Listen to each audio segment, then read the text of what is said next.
The slap echoed through the hushed cabin of Apex Air Flight 101, a sound so sharp and ugly it seemed to fracture the sterile silence.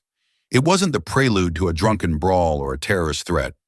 It was the crack of a flight attendant's palm against the cheek of a man in a bespoke suit, a man who had done nothing but sit quietly in his business class seat. Every eye was fixed on the raw, red mark blooming on his dark skin.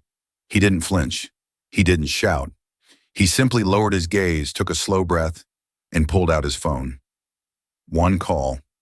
That's all it took. One quiet call from the billionaire's son that would bring a multi-billion-dollar airline to its knees before the plane ever left the ground. This isn't just a story about wealth. It's about what happens when prejudice at 30,000 feet meets power on the ground and the brutal, unforgiving karma that follows. The air in the business class cabin of Apex Air Flight 101, scheduled for a non-stop journey from New York's JFK to London Heathrow, hummed with a quiet, expensive tension. It was the familiar symphony of pre-flight rituals, the clink of ice in glasses, the soft rustle of newspapers, the hushed tones of phone calls wrapping up before the mandate to switch to airplane mode. Caleb Vance, settled into seat 4B, was an island of calm in this stream of purposeful activity. Dressed in a tailored charcoal suit by Oswald Boateng, sans tie, he projected an aura of effortless elegance that could be mistaken for arrogance by the undiscerning eye. To the casual observer, he was just another successful young man, perhaps a tech entrepreneur or a finance prodigy heading to London for meetings. He was in fact both, but he was also something more, something he actively worked to conceal.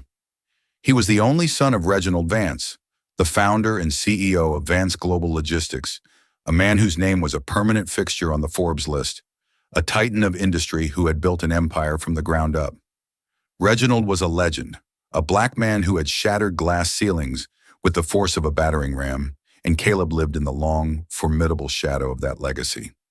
Caleb preferred it this way, flying business instead of in the family's Gulfstream G650, carrying his own vintage leather duffel bag, and keeping his profile as low as the subtle, matte finish on his platinum watch.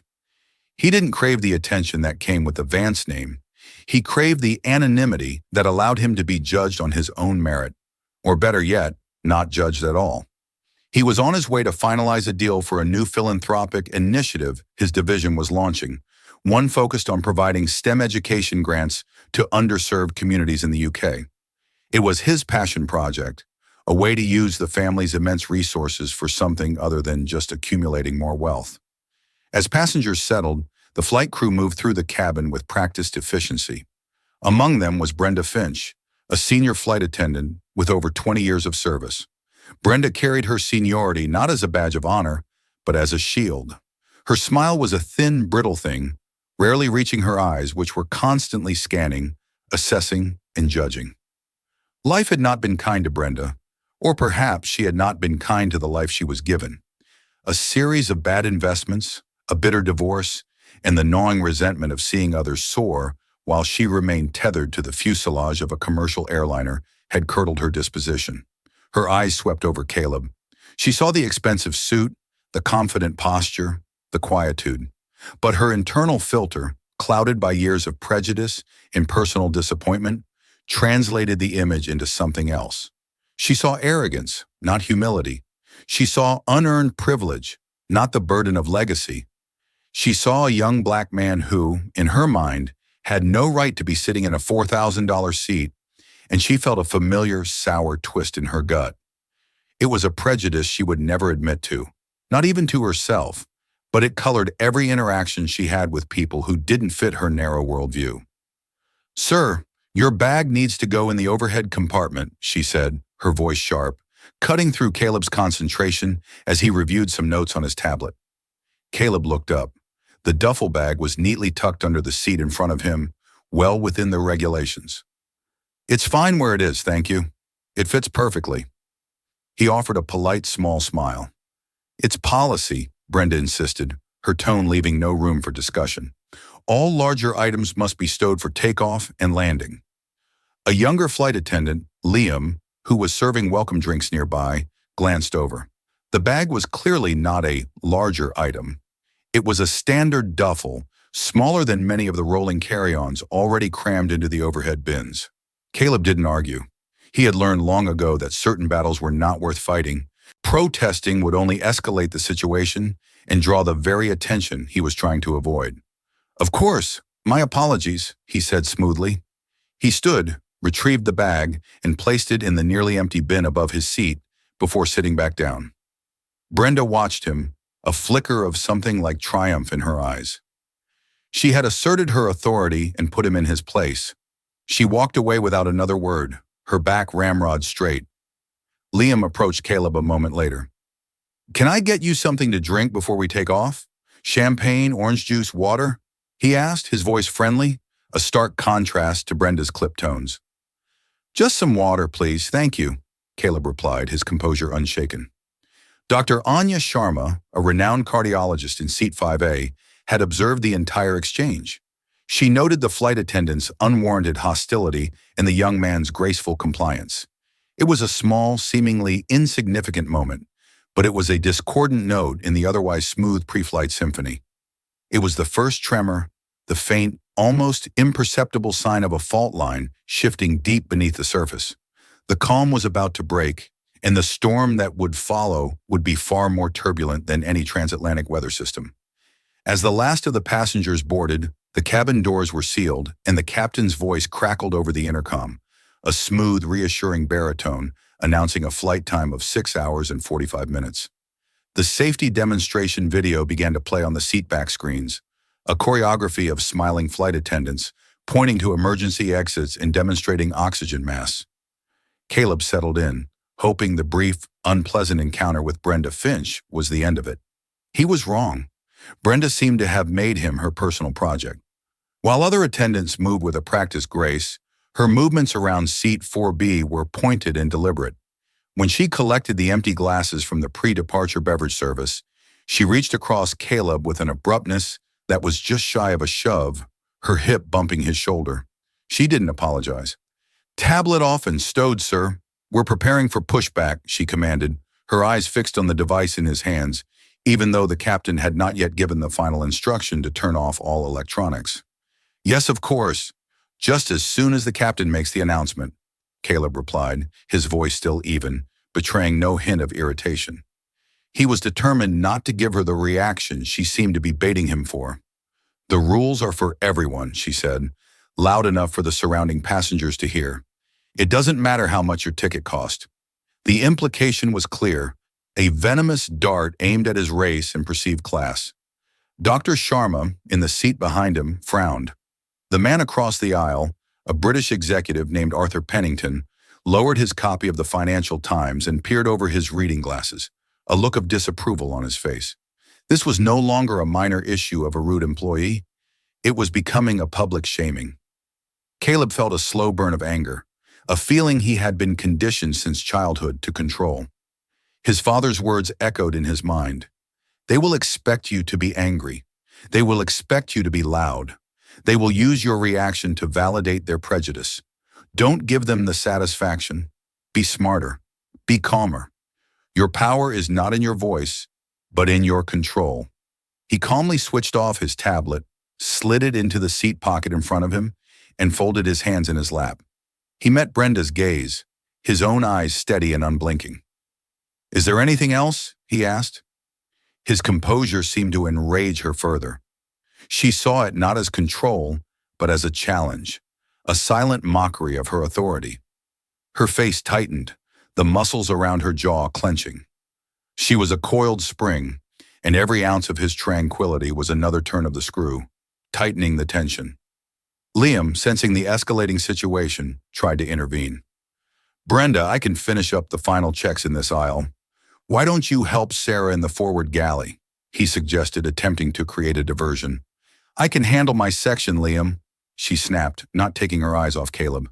"I know how to deal with these types of passengers." The phrase hung in the air, thick and poisonous. These types. It was no longer a microaggression.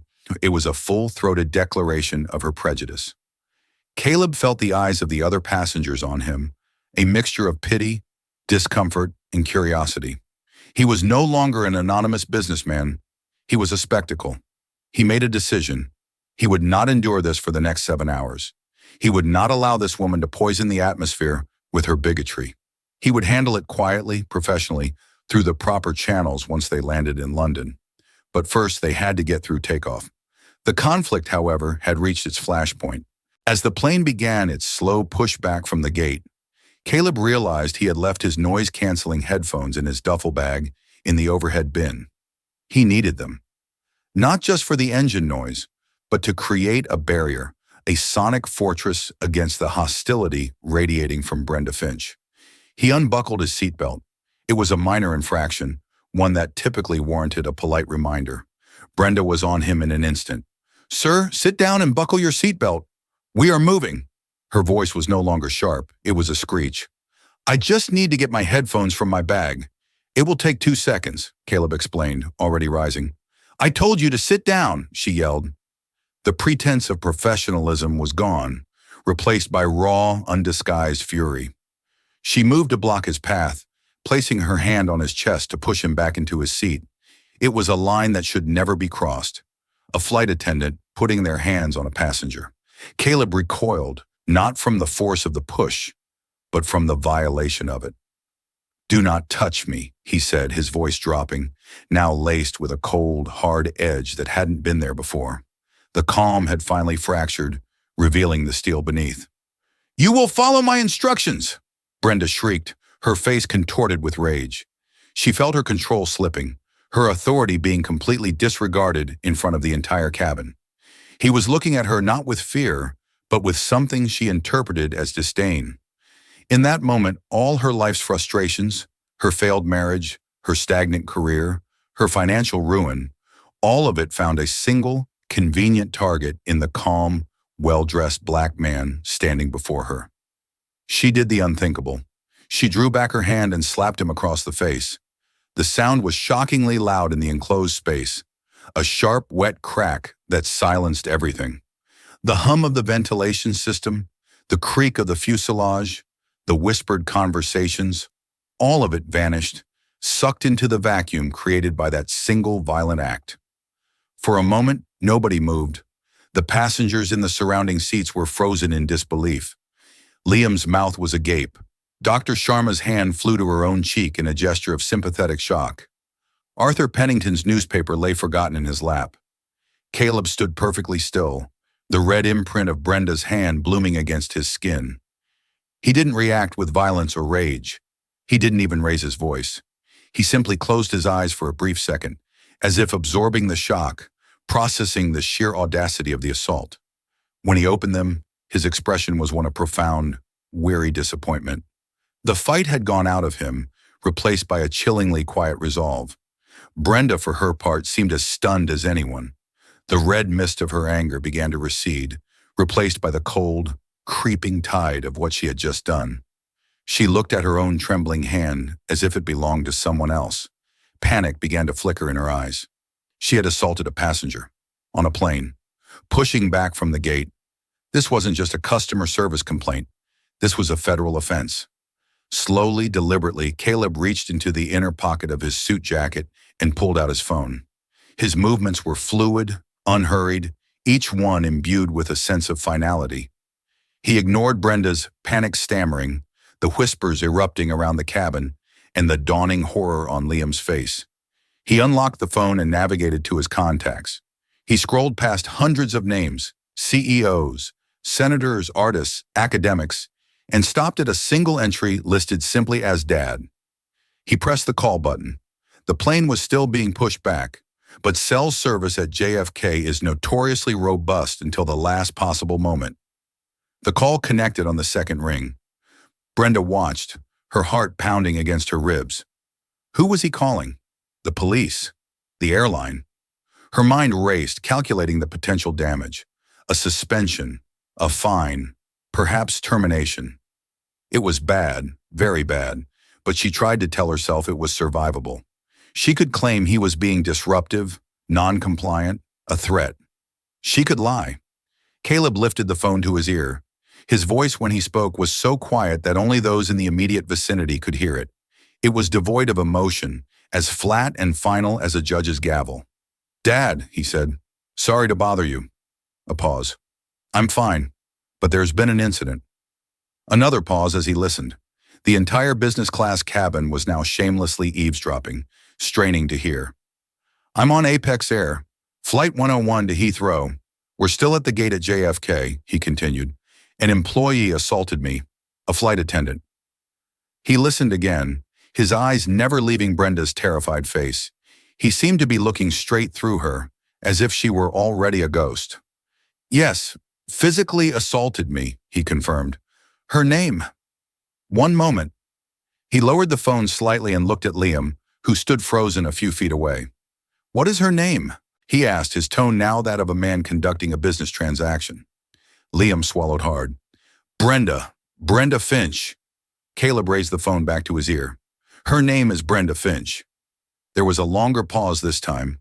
On the other end of the line, in his penthouse office overlooking Central Park, Reginald Vance was not shouting. He was not cursing.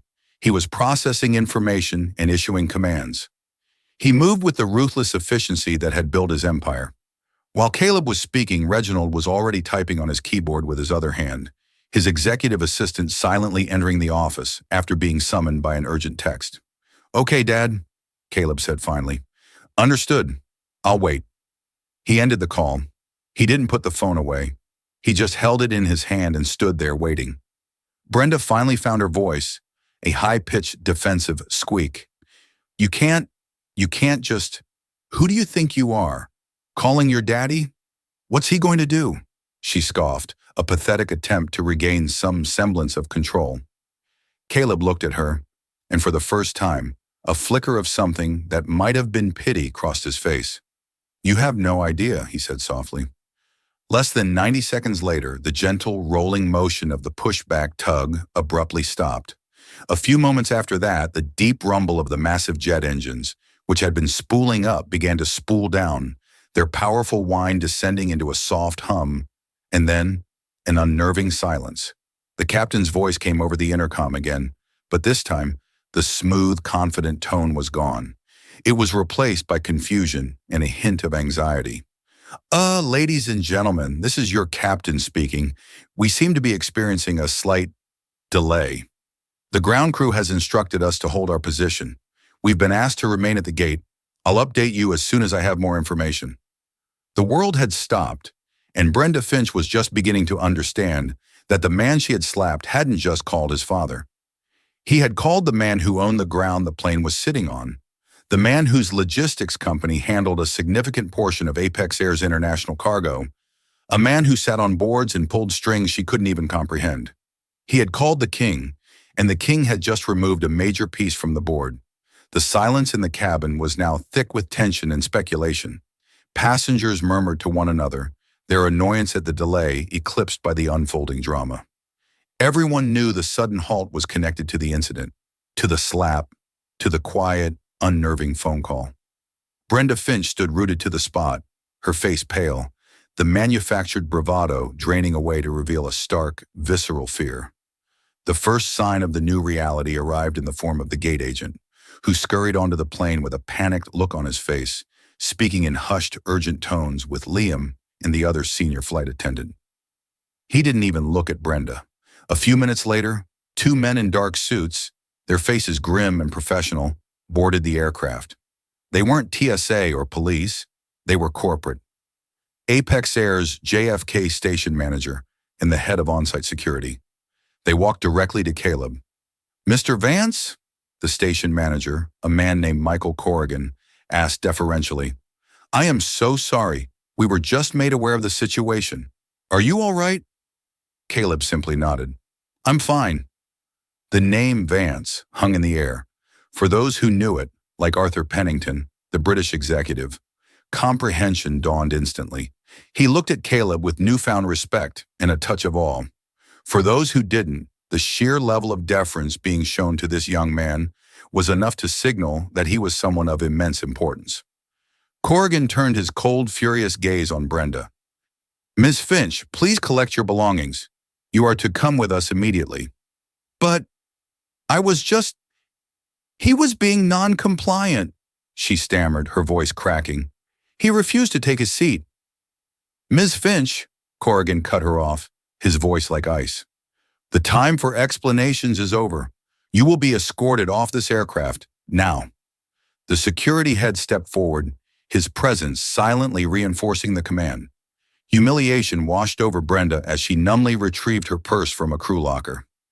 Every eye in the cabin followed her as she was led down the aisle, a perp walk in front of the very passengers she had been serving minutes earlier. As she passed seat 4B, her eyes met Caleb's. In his gaze there was no triumph, no malice, only a profound and unsettling stillness. Her removal, however, was just the beginning. The real shock wave was yet to come. As the doors closed behind Brenda, the captain's voice returned, now heavy with resignation. Ladies and gentlemen, I have just been informed by our corporate headquarters in Chicago that Flight 101 to London Heathrow has been canceled. A collective gasp and groan rippled through the plane. Canceled?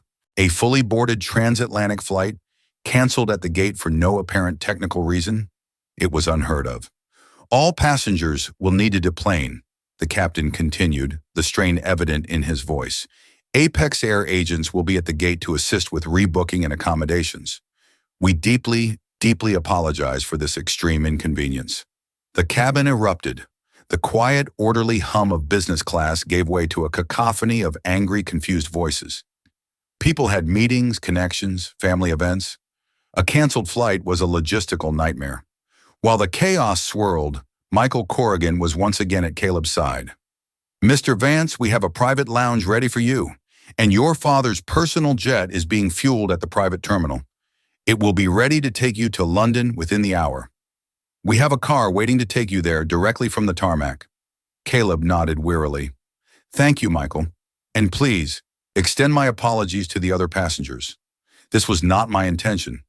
Sir, this was not your fault, Corrigan said earnestly. Meanwhile, 10,000 miles away, in the Chicago headquarters of Apex Air, CEO Richard Sterling was in the middle of the worst phone call of his career.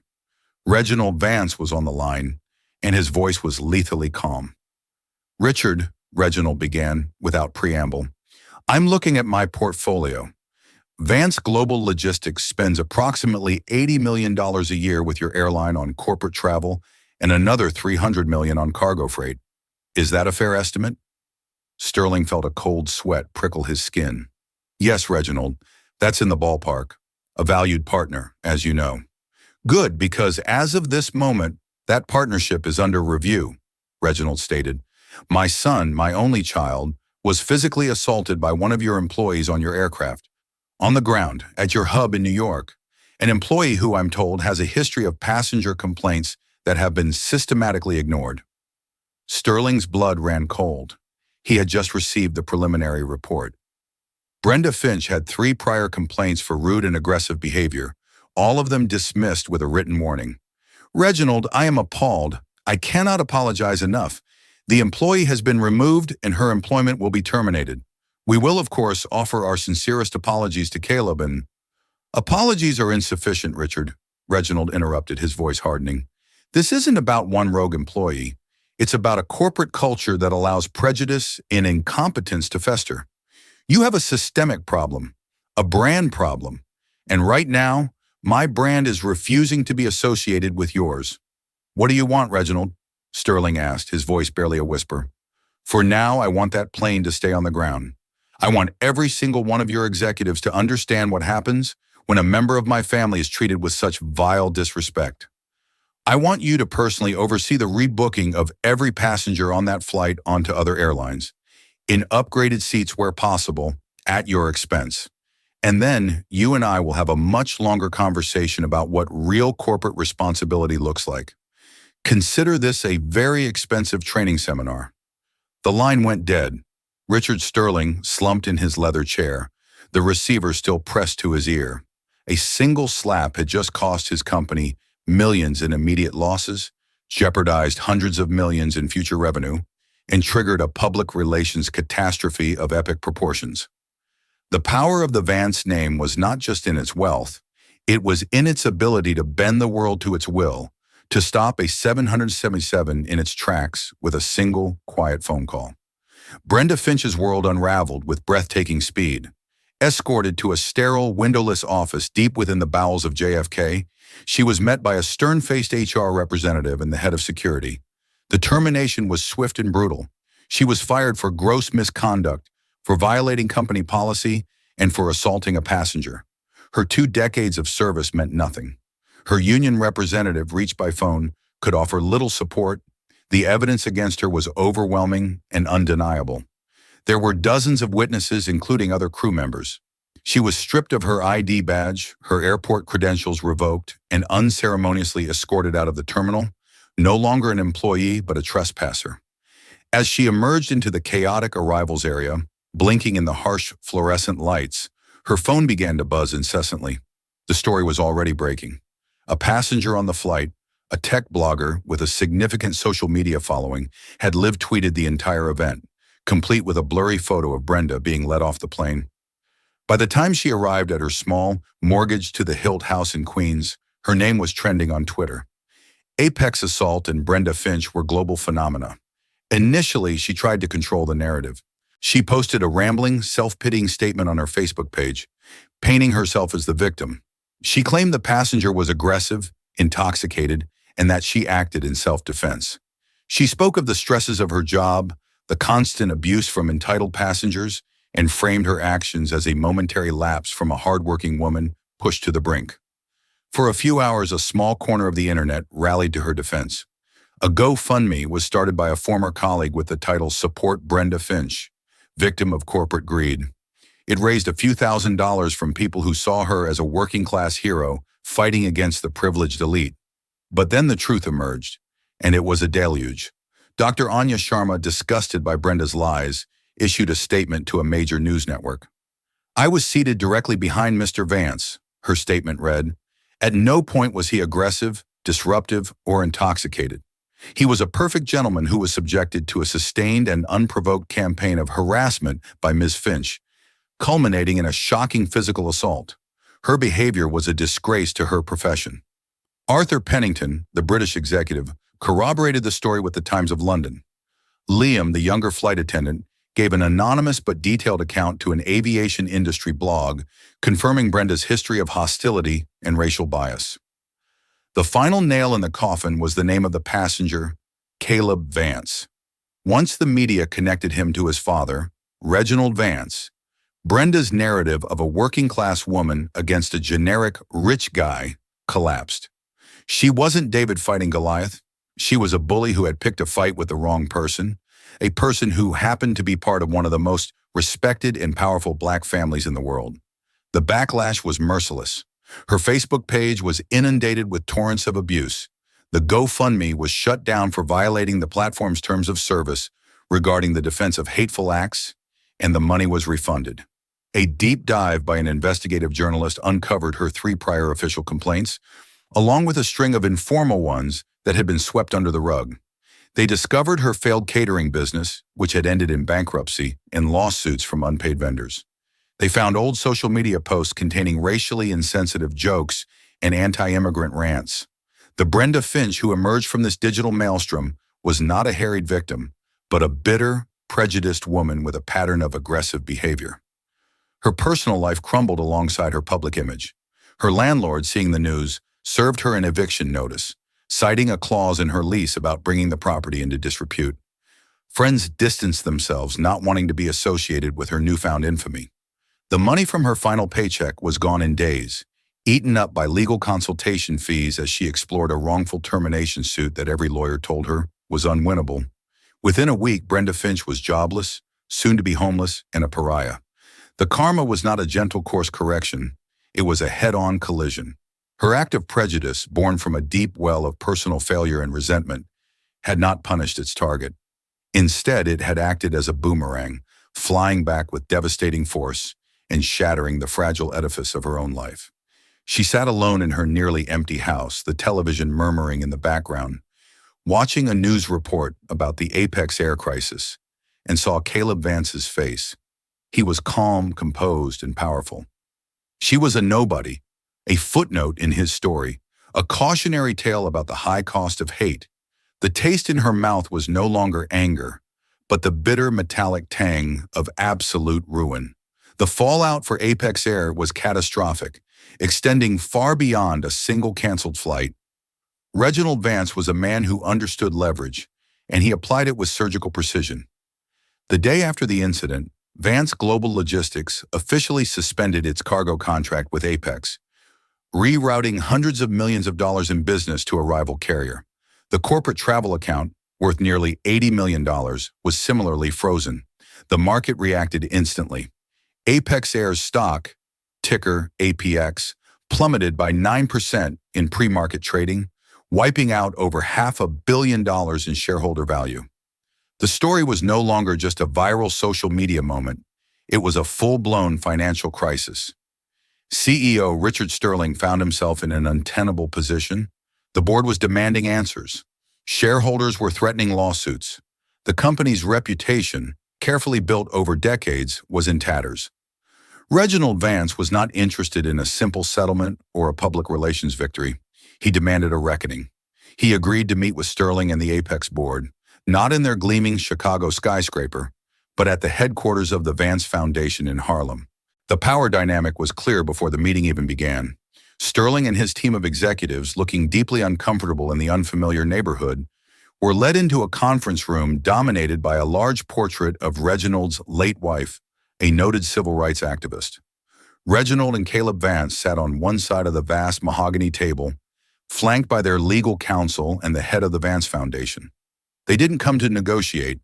They came to dictate terms.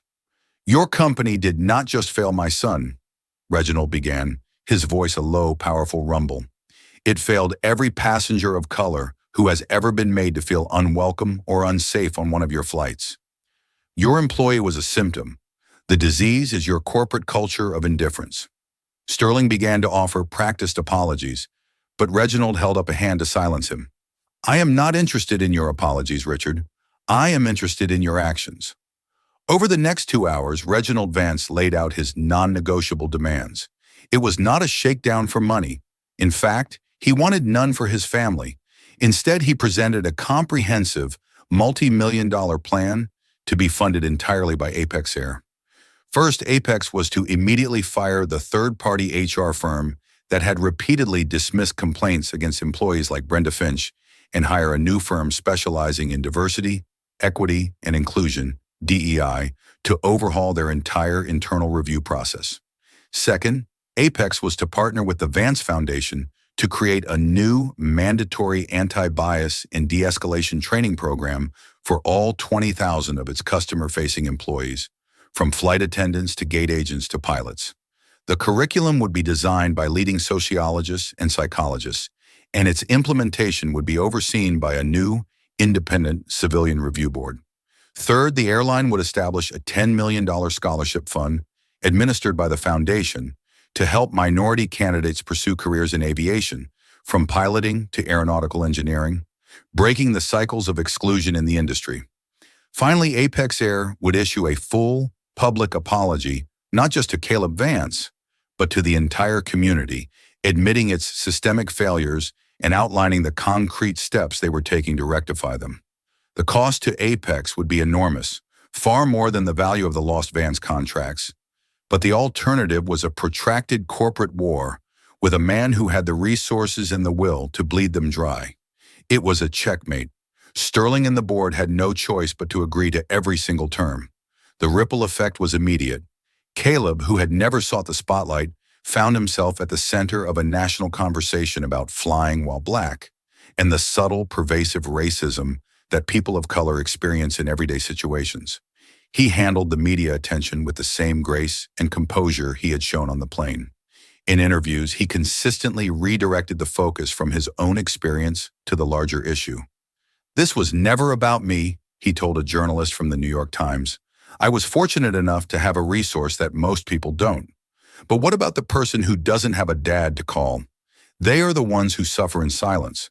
Our goal here is not to punish, but to build something better, to ensure that no one, regardless of their background, is made to feel like less than a person when they travel." He became the face of the new initiative, a reluctant but powerful advocate for change. The incident had forced him out of his father's shadow, not as an heir, but as a leader in his own right. The slap had been an attempt to diminish him, to put him in his place. Instead, it had elevated him, giving him a platform and a purpose he had never anticipated. The consequences had rippled outwards, transforming an ugly personal assault into a catalyst for sweeping institutional reform. 6 months passed. The seasons changed, and the news cycle, in its relentless way, moved on. But the changes set in motion by the events of Apex Air Flight 101 were deep and lasting. Apex Air, under the watchful eye of the Vance Foundation and the new Civilian Review Board, was a company transformed. The new anti-bias training, dubbed the Vance Initiative, was in full swing. It was an intensive, immersive program that went far beyond typical corporate sensitivity training. Employees were forced to confront uncomfortable truths, engage in difficult conversations, and learn tangible de-escalation techniques. It was painful and challenging, but it was working. Passenger satisfaction scores, especially among minority travelers, began to slowly but steadily climb. The stock had recovered and was now trading higher than before the incident, as investors rewarded the company's proactive and transparent approach to reform. Richard Sterling kept his job, but he was a changed CEO, more humble, more aware, and genuinely committed to the new direction. Caleb Vance had found a new calling. He took a more active role in the Vance Foundation, personally overseeing the training initiative and the scholarship fund. He traveled the country, speaking at universities and corporate events, not as a victim, but as an agent of change. He was no longer just Reginald Vance's son. He was Caleb Vance, a respected public advocate. The assault had been a crucible, forging him into a new version of himself, one with a public voice and a clear mission. The story of Brenda Finch had a much quieter, more desolate ending. After being evicted, she moved into a cramped, low-rent apartment in a rundown part of the city. Blacklisted from the airline industry and rendered unemployable in any customer-facing role due to her digital infamy, she had taken a job as an overnight stocker at a cavernous, 24-hour superstore. Her life was now a lonely routine of anonymous, physical labor. She would arrive late at night, clock in, and spend 8 hours lifting boxes, stocking shelves, and avoiding the gaze of the few late-night shoppers.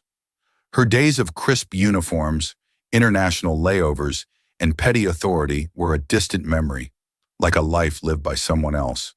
The anger had mostly faded, replaced by a hollow, aching exhaustion. One night during her break, she sat in the sterile employee break room, sipping a bitter coffee from a vending machine. The small television mounted in the corner was tuned to a local news channel. A segment came on highlighting local philanthropic efforts.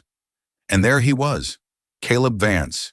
He was at a gala for the scholarship fund, looking confident and poised in a tuxedo. He was smiling, surrounded by the first class of bright, hopeful scholarship recipients. Young men and women of color who were now on their way to becoming pilots and engineers, their futures made possible by the program she had inadvertently helped create. By turning a moment of personal adversity into a force for positive, systemic change, Caleb Vance and his foundation are truly reshaping the future of the aviation industry, the reporter narrated. Brenda stared at the screen, her coffee growing cold in her hands. She saw the good that had been born from her ugliness. She saw the opportunities created by her act of hatred. She saw the success he had built on the foundation of her failure. And in that moment, the final, most brutal piece of karma landed. It wasn't the loss of her job, her home, or her reputation. It was the devastating, soul-crushing realization that her worst moment had become his defining one. Her attempt to tear him down had only served as the catalyst that lifted him higher. She had tried to make him small, and in doing so, had revealed only how small she had always been. She was irrelevant, a forgotten villain in a story where he had become the hero. She turned away from the television, the quiet echo of justice ringing in her ears. She finished her coffee, and when the bell rang signaling the end of her break, she got up and walked back into the vast, silent aisles to continue stocking the shelves.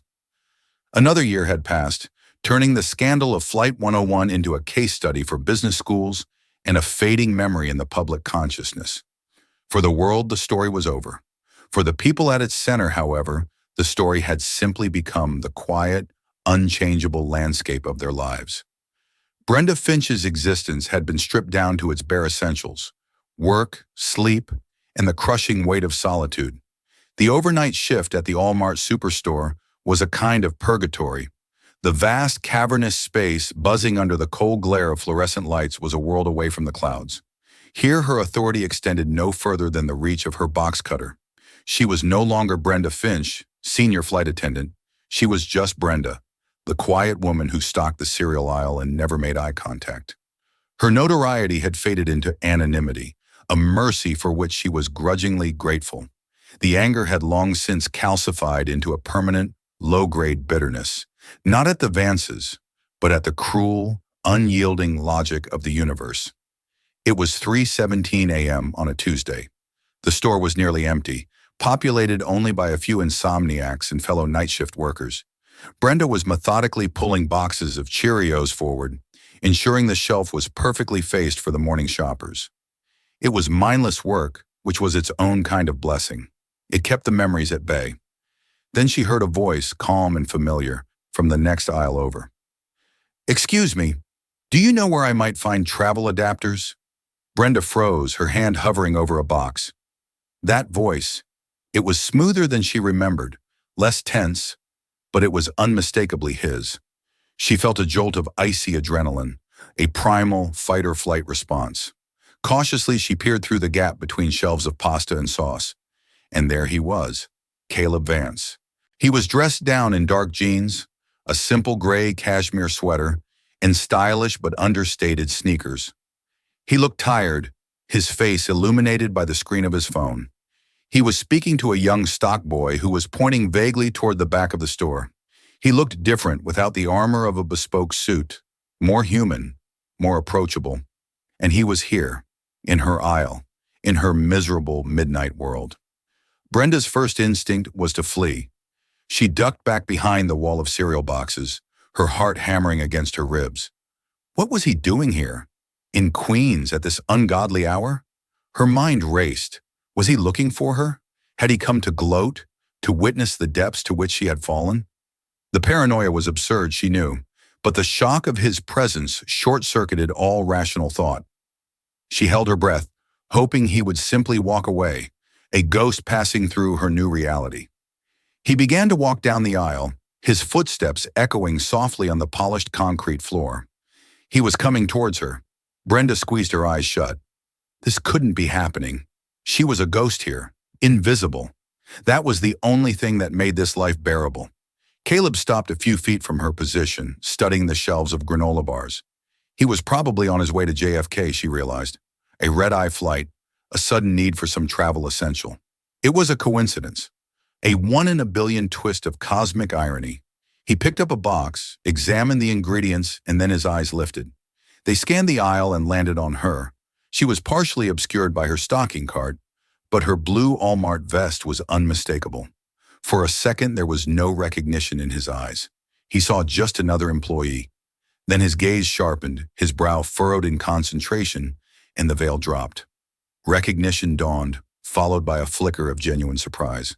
His lips parted slightly. He didn't look angry. He didn't look triumphant. He just looked surprised.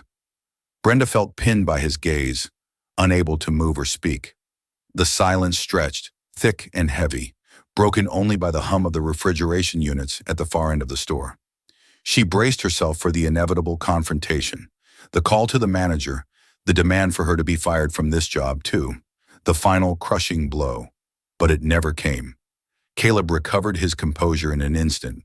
He gave a slow, almost imperceptible nod of acknowledgement. He put the granola bar back on the shelf, his movements calm and deliberate. "Brenda," he said. His voice was quiet, containing no accusation, no malice. It was just a statement of fact. He remembered her name. She finally found her voice, though it came out as a ragged whisper. "Mr. Vance, my flight was delayed," he offered, as if needing to explain his presence in her world. "Needed a charger." She just nodded, unable to form a coherent response. Her mind was a maelstrom of shame, resentment, and a strange, unfamiliar emotion that felt dangerously like regret. He took a step closer, not in an intimidating way, but as if to close the strange, cavernous distance between them. "I saw you," he said, his voice dropping even lower, "on the news report about the new training program at Apex." Brenda flinched. She didn't know he'd seen it. "I don't watch the news," she lied. He knew she was lying, but he didn't call her on it. "I wanted you to know," he continued, his gaze direct and unwavering, "that I never took any pleasure in what happened to you. Not for a second." This was not what she expected. She had prepared for scorn, for pity, for righteous anger. She had not prepared for grace. It disarmed her completely. "You got me fired," she said, the words tasting like ash. It was a weak accusation, the last dying ember of her old defiance. "No," Caleb replied, his voice firm but not unkind. "Your actions got you fired. My father and I just made sure there were consequences. There's a difference." He paused, letting the words sink in. "What you did came from a place of unhappiness. I get that. But it was aimed at the wrong people. For a long time, people who look like me have had to absorb that unhappiness and just stay quiet. I decided not to." He looked at her, at the cheap vest, the weary lines etched around her eyes, the dull resignation in her posture. He saw not a monster, but a broken person who had tried to break someone else. "For what it's worth," he said, "I hope you find some peace." And with that, he turned and walked away, heading towards the electronics aisle. He did not look back. Brenda stood motionless for a full minute, her world tilted on its axis. He hadn't come for revenge. He had come, by chance, and offered something she never knew she needed, an ending. He had closed the loop, not with forgiveness, but with a clear-eyed acknowledgement of the truth. He had taken no joy in her downfall. The story in his mind was never about her. It was about the principle. Later, as she was clocking out at the end of her shift, the young cashier called her over. "Hey, Brenda, that guy who came in earlier, the one looking for a charger?" "What about him?" she asked, her voice flat. "He bought a $5 charger, paid with a $200 bill, and told me to give the change to the woman working in the cereal aisle. Said she looked like she could use it." The cashier handed her a bundle of cash. "Weird, huh? Guess some people are just nice." Brenda looked at the money in her hand. It wasn't a handout. It wasn't pity. It was a quiet, final act of power, a gesture that said, "I have moved on. The story's over. You no longer have any hold on me, and I no longer have any on you." It was a release. She walked out into the pale pre-dawn light, the city slowly stirring to life. The money was a temporary reprieve, but the finality of the encounter was a permanent shift. For the first time in 2 years, the bitterness in her soul felt a little less potent. The echo of the slap had finally, truly faded away. There was no redemption, no grand change of heart. There was only the quiet, unremarkable beginning of another day, and the silent, solitary work of living with the choices she had made. This story serves as a powerful and stark reminder that the world has a way of balancing its own books. The actions we take, especially those fueled by prejudice and hate, often create ripples we can never anticipate. For Brenda Finch, a moment of misplaced rage, born from her own bitterness, didn't just cost her a job, it cost her entire identity and inadvertently sparked the very change she would have despised. For Caleb Vance, an act of shocking disrespect became the catalyst that defined his legacy, proving that true power isn't just about having the ability to make a call, but about what you demand when the person on the other end picks up. It's a lesson in consequences, control, and the undeniable force of karma. If this story resonated with you and you believe in the power of narrative to shed light on important issues, please take a moment to support our channel. Hit that like button to help us reach more people. Share this video with someone who needs to hear it. And most importantly, subscribe and turn on notifications so you don't miss our next story. What are your thoughts on the events of Flight 101? Let us know in the comments below.